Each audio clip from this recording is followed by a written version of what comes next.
여기 한 무리에게 쫓기는 여성이 있습니다. 이 여성은 전속력으로 달리지만 이내 무리들에게 따라잡히고 말았습니다. 그리고 머리 가죽이 벗겨지는 참담한 현실을 마주해야만 했습니다. 안녕하세요, 지식 채널입니다. 오늘은 스키타이 민족에 대해 이야기해 보겠습니다. 스키타이 민족은 기원전 8세기부터 기원 후 2세기까지 유라시아 대초원을 지배했던 유목 민족으로 알려져 있습니다. 이들은 이란계 민족으로 현재의 우크라이나, 러시아 남부, 그리고 중앙아시아 지역에서 주로 활동했습니다. 스키타이 민족은 전쟁의 달인으로 알려져 있습니다. 이들은 뛰어난 기마병과 궁수들로 구성된 강력한 군대를 보유하고 있었으며 그들의 군사 전략과 전쟁 포로 취급 방식은 잔인하기로 유명했습니다. 고대 그리스의 역사가 헤로도토스는 스키타이인들이 전쟁 포로를 어떻게 다루었는지에 대해 상세히 기록했습니다. 포로들은 종종 나무에 묶여 화살로 처형되었으며 이는 스키타이인들이 주로 사용하는 활을 이용한 방법이었습니다. 스키타이인들은 포로들을 신에게 바치는 인신공양의 제물로 사용했습니다. 그리고 전사의 용맹함을 과시하고 적에게 공포를 심어주기 위한 것이었습니다. 스키타이인들은 적장의 두개골을 깨끗하게 다듬어 술잔으로 사용했습니다. 이러한 두개골잔은 금이나 은으로 장식되었으며 중요한 의식이나 축제에서 사용되었습니다. 이는 전사로서의 영광을 상징하고 적을 완전히 굴복시켰음을 나타내는 표시였습니다. 스키타이인들은 포로의 가죽을 벗겨 이를 깃발이나 옷으로 사용했고 때론 그 가죽을 말 안장에 장식하거나 전투 깃발로 사용했습니다. 이러한 행위는 스키타이인들이 적에게 공포를 심어주고 자신들의 용맹함을 과시하기 위한 것이었습니다. 전쟁 포로 중 일부는 처형되거나 희생제물로 바쳐지지 않고 노예로 팔려가거나 강제 노동에 동원되었습니다. 스키타이인들은 포로들을 농업, 목축, 가사 노동 등 다양한 분야에서 사용했으며 이는 그들의 경제적 번영에 기여했습니다. 포로들은 극히 열악한 조건에서 생활하며 가혹한 대우를 받았습니다. 스키타이인들은 전쟁 포로들을 대상으로 잔인한 의식을 행하기도 했습니다. 이들은 포로를 묶어놓고 전사의 칼날을 시험하거나 포로를 목표로 하여 궁술 연습을 했다는 기록도 있습니다. 이러한 의식은 포로들에게 극도의 공포와 고통을 안겨주었으며 스키타이인들의 잔인성을 극명하게 드러냈습니다. 이렇게 잔인한 스키타이인들이지만 그들의 군사 조직은 매우 체계적이었습니다. 주로 기병으로 구성된 군대를 보유하고 있었으며 이는 그들의 기동성을 극대화했습니다. 스키타이 기병은 가벼운 갑옷을 착용하고 빠르게 이동하며 적을 공격하는 전술을 사용했습니다. 이들은 주로 활을 사용하여 원거리에서 적을 공격했으며 근접 전투에서는 칼과 창을 사용했습니다. 특히 흥미로운 부분은 스키타이 민족의 여성 전사들입니다. 스키타이 여성 군대에 대한 이야기는 고대 그리스의 아마존 전설과도 연결됩니다. 많은 역사적 증거와 고고학적 발견이 이를 뒷받침합니다. 실제로 스키타이 여성 전사들은 이 전설의 근거가 되었을 가능성이 큽니다. 고고학적 발굴에서 스키타이 여성 전사들의 존재를 뒷받침하는 많은 유물들이 발견되었습니다. 특히 흑해 북부 지역과 스텝 지역에서 발견된 고분들에서 여성 전사들의 유해와 무기들이 함께 발견되었습니다. 이러한 유물들은 여성들이 전사로서의 역할을 했음을 보여줍니다. 예를 들어 카자흐스탄의 아크알라크 유적지에서 발굴된 무덤에서는 여러 명의 여성 전사들이 무기를 지닌 채로 매장되어 있었습니다. 특히 화살과 활, 단검 등이 발견되었는데 이는 여성들이 실제로 전투에 참여했음을 강력하게 시사합니다. 스키타이 사회에서 여성 전사들은 단순히 전투에 참여하는 것 외에도 다양한 역할을 했습니다. 이들은 부족을 방어하고 때로는 전투를 이끌기도 했습니다.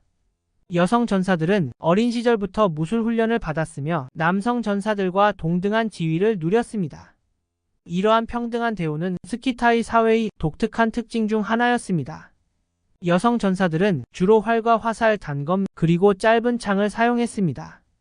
이들은 말을 타고 빠르게 이동하며 원거리에서 적을 공격하는 전술을 사용했습니다. 스키타이의 기마술은 매우 뛰어나서 여성 전사들도 말 위에서 활을 쏘는 기술을 완벽하게 익혔습니다. 이러한 전술은 그들이 적에게 큰 피해를 주고 빠르게 퇴각할 수 있게 했습니다. 고대 그리스의 역사가 헤로도토스는 여성 전사들에 대해 언급한 바 있습니다. 그는 스키타이의 한 부족인 사우로마타의 여성들이 남성들과 함께 전투에 나섰다고 기록했습니다.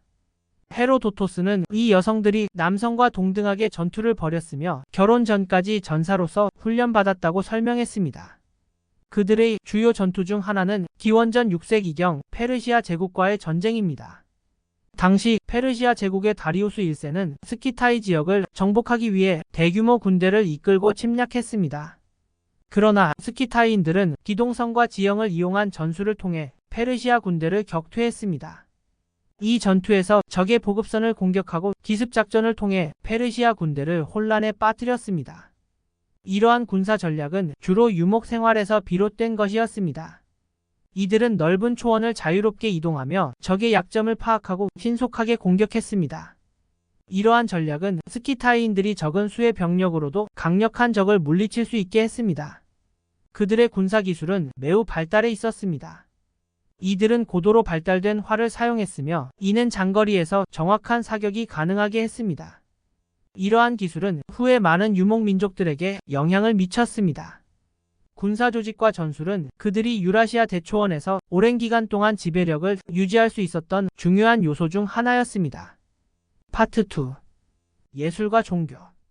망자의 생애와 지위를 반영하며 그들이 사후 세계에서 필요할 것으로 여겨지는 물품들이 포함되었습니다. 왕족이나 귀족의 무덤에서는 금이나 은 청동으로 만든 장신구와 무기 그리고 가축 등이 발견되었습니다. 이러한 유물들은 스키타이 사회에서 풍부한 물질 문화를 보여줍니다. 스키타이의 종교적 의식 중 하나는 의식용 음료인 소마의 사용입니다. 이 음료는 환각 효과를 가진 식물들로 만들어졌으며 종교 의식에서 신과의 육체적 교감과 미래를 예언하는 도구로 사용되었습니다. 스키타이의 종교적 믿음은 자연과 조상의 영혼을 중시하는 것이 특징입니다. 이들은 자연을 신성한 존재로 여기고 각 자연 요소에 신이 깃들어 있다고 믿었습니다. 그리고 조상의 영혼이 살아있는 후손들에게 영향을 미친다고 생각하여 조상 숭배가 매우 중요했습니다. 스키타이 예술의 또 다른 중요한 측면은 동물 양식입니다. 이들은 동물의 형태와 동작을 매우 정교하게 묘사했으며 이는 그들의 예술적 감각을 보여줍니다. 스키타이의 동물 양식은 주로 사냥과 전투에서 영감을 받았으며 사자나 사슴말과 같은 동물들이 자주 등장합니다. 이러한 문화적 요소들은 스키타이인들이 유라시아 대초원에서 오랜 기간 동안 독특한 문화를 유지할 수 있게 했습니다. 파트 3. 스키타이의 기원과 초기 역사. 민족의 기원에 대해서는 여러 가지 이론이 있지만 가장 유력한 것은 이들이 중앙아시아에서 기원하여 서쪽으로 이동했다는 것입니다. 스키타이인들은 주로 기원전 8세기부터 7세기 사이에 흑해 북쪽의 초원지대에 정착하기 시작했습니다. 이 지역은 넓은 초원과 풍부한 자원을 제공하여 유목 생활에 매우 적합했습니다. 초기 역사에서 중요한 사건 중 하나는 기원전 7세기경 아시리아 제국과의 접촉입니다. 스키타이인들은 아시리아의 동맹으로 활동하면서 그들의 군사적 능력을 입증했습니다. 이들은 아시리아와의 동맹을 통해 메디아와의 전쟁에서 중요한 역할을 했습니다. 이 시기에 전쟁과 약탈을 통해 상당한 부를 축적했습니다. 스키타이인들의 초기 확장은 기원전 7세기와 6세기 사이에 이루어졌습니다. 이들은 흑해 북부 지역에서 연안까지 그들의 영향력을 확대했습니다. 이러한 확장은 그들이 이 지역의 주요 무역로를 장악하게 만들었고 이는 사회의 경제적 번영을 가져왔습니다. 스키타이인들은 이웃 민족들과 다양한 관계를 맺었습니다. 특히 그리스와의 관계는 매우 중요했습니다. 그리스인들은 스키타이인들과의 무역을 통해 많은 금속과 곡물을 교환했으며 이는 스키타이 사회의 부를 더욱 증대시켰습니다. 그리고 그리스인들은 스키타이인들의 문화를 기록으로 남겼는데 이는 오늘날 우리가 스키타이 문화를 이해하는 데 중요한 자료가 되고 있습니다. 파트 4. 몰락과 유산. 스키타이 민족은 기원전 2세기경부터 서서히 쇠퇴하기 시작했습니다. 이들의 몰락에는 여러 가지 요인이 있습니다. 첫 번째 요인은 외부의 침략입니다. 스키타이인들은 다양한 민족들과 충돌했으며 특히 사르마티아인들과의 갈등이 컸습니다. 사르마티아인들은 스키타이인들과 유사한 유목민족으로 스키타이의 영토를 차지하기 위해 계속해서 전투를 벌였습니다. 두 번째 요인은 내부적인 분열입니다. 스키타이 사회는 여러 부족으로 이루어져 있었으며 이들 사이의 분쟁과 갈등이 빈번했습니다. 이러한 내부적인 불안정성은 외부의 위협에 효과적으로 대처하는 데 어려움을 초래했습니다. 세 번째 요인은 경제적 변화입니다. 스키타이인들은 주로 유목 생활을 통해 경제를 유지했으나 농업과 정착 생활을 하는 다른 민족들과의 경쟁에서 뒤처지기 시작했습니다. 이러한 경제적 변화는 스키타이 사회의 기반을 약화시켰습니다. 스키타이인들은 결국 기원전 2세기경부터 서서히 역사에서 사라지기 시작했으나 그들의 유산은 여전히 남아 있습니다. 스키타이의 문화와 예술은 후대 유목 민족들에게 큰 영향을 미쳤으며 그들의 군사 전략과 전술은 많은 민족들에게 영감을 주었습니다. 스키타이의 유물들은 오늘날에도 중요한 역사적 자료로 남아 있습니다. 특히 스키타이의 금속 공예품들은 그들의 예술적 재능을 보여주는 중요한 유산입니다.